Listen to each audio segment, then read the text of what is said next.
Welcome, history students, to this explainer. I am absolutely thrilled to be guiding you through this material today. Now, for this week's chapter on the Great Depression, we're doing something just a little bit different. Instead of getting bogged down in a dry list of dates and acronyms, we're going to use this time to build a pre-reading roadmap. Basically, we're skipping the step-by-step chronology so we can really uncover the massive historical forces and structural changes at play here. Trust me, understanding these larger themes right now is going to make your reading assignment incredibly smooth and so much more meaningful.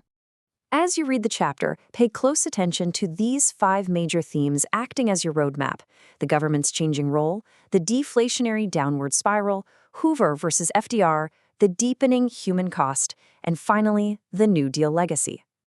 All right, let's dive right into theme 1, the government's changing role, going from invisible to omnipresent. Think about this for a second. Before the 1930s, the federal government was practically invisible in the daily lives of most Americans. In the 1920s, unless you were, say, getting mail delivered or collecting a veteran's pension, Washington, D.C. just wasn't on your radar at all. But the Great Depression transformed it into an omnipresent force in everyday life. To really grasp the scale of this ideological shift, consider a famous observation by economist Milton Friedman. The economic collapse was so severe that it entirely shattered the public's faith in the private enterprise system. This is a massive shift in historical continuity. Americans went from valuing a strictly hands-off government to actively demanding that the federal government step in and fix the crisis. That brings us to theme 2, the deflationary downward spiral, and understanding the collapse. To truly grasp why the government felt compelled to step in so dramatically, we really have to look under the hood at the mechanics of the economic collapse itself. It wasn't just a bad few months, it was a structural catastrophe. This matters because understanding the term deflation is the absolute key to understanding why businesses couldn't just bounce back on their own.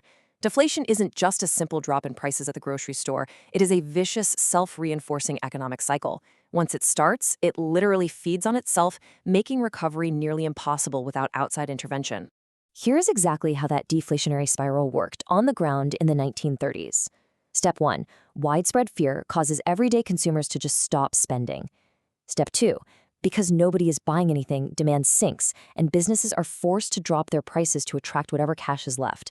Step 3. Falling prices means significantly reduced profits for those businesses. And step 4. To simply survive, those businesses cut wages and lay off their workers.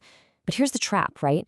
Those newly unemployed workers now have zero money to spend, which takes us right back to step 1 with even less spending and even more fear. It just spirals. Now, a really common misconception you'll run into is that the famous 1929 stock market crash single-handedly caused the Great Depression. But as you read, pay attention to the fact that less than 2.5% of Americans actually owned stock at the time. For everyday folks on Main Street, the crash itself wasn't their immediate ruin. Rather, it was a massive psychological shock. It acted as the catalyst that created the panic and fear, which then kickstarted that devastating deflationary spiral we just talked about. Let's move to theme 3, Hoover versus FDR, and a shift in response. So how did political leadership actually respond to all this chaos? Well, you'll see 2 very different ideological approaches playing out. President Hoover, a Republican, initially relied on what he called voluntary cooperation, essentially asking businesses not to cut wages and insisting that relief should come from local governments and charities. But as the crisis completely overwhelmed those local resources, the public demanded a totally new approach. FDR, a Democrat, swept into office promising direct federal relief and unprecedented executive action, completely bypassing that old reliance on local charities. Notice how these events connect chronologically, though. While they definitely had different philosophies, there is some historical continuity here. Hoover actually laid some of the initial groundwork for federal intervention in 1932 when he created the Reconstruction Finance Corporation, or RFC, to lend money to banks and businesses. When FDR took over in 1933, his famous first 100 days vastly expanded on that exact idea, taking the government's role to a level Hoover never would have authorized. One major area of FDR's action was banking reform, which brings up a really crucial term you'll need to know: moral hazard. This is the risk that if the government insures banks, those banks might start making reckless bets, knowing the taxpayers will bail them out if things go south.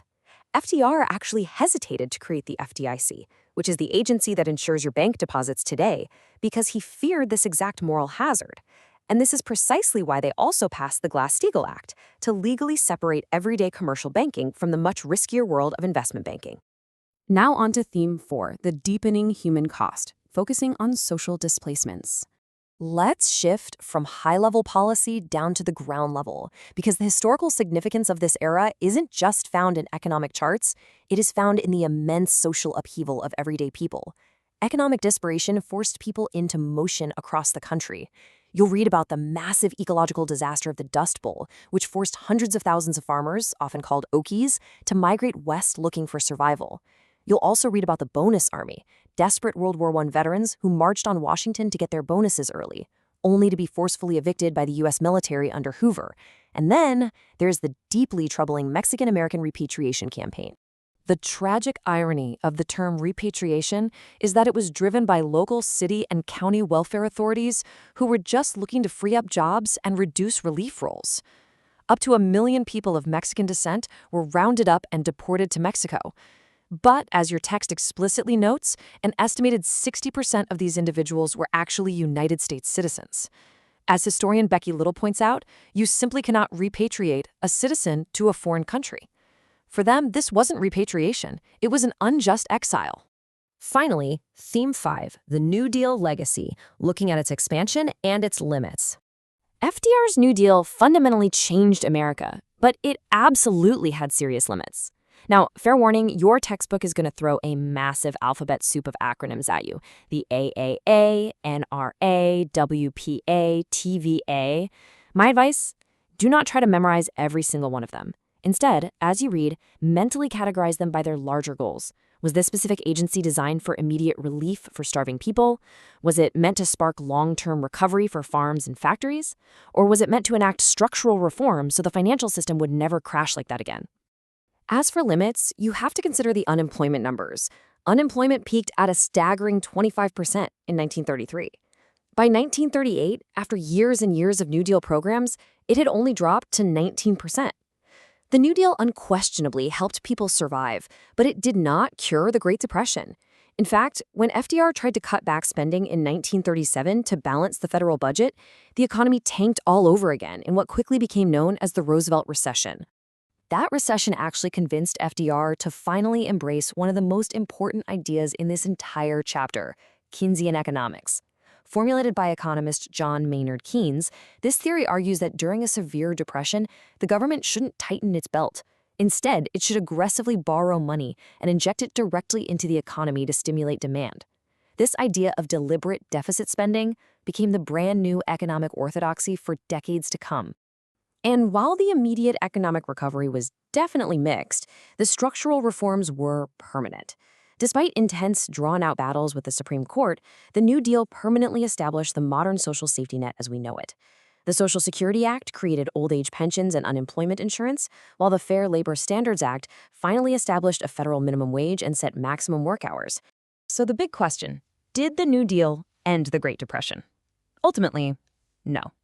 While FDR's programs provided absolutely crucial relief and lasting reform, the actual cure for the astronomical unemployment rate was the massive, unprecedented wave of defense spending for World War II. It was this astronomical military deficit spending, which is exactly the kind of stimulation Keynes was advocating for, that finally put American factories into overdrive and put the entire nation back to work. To summarize your reading assignment, keep these 4 big takeaways right at the front of your mind. Remember how the government's role transformed? Understand the self-reinforcing mechanics of the deflationary spiral, track that huge ideological policy shift from Hoover to FDR, and recognize that the New Deal's true legacy was in creating our modern social safety net, even if it didn't fully cure the economy on its own. Seeing these larger connections is going to make the chapter make so much more sense. And I want to leave you with this final provocative thought before you hit the books. The debates of the 1930s, they aren't just ancient history. They echo in every single election cycle we have today.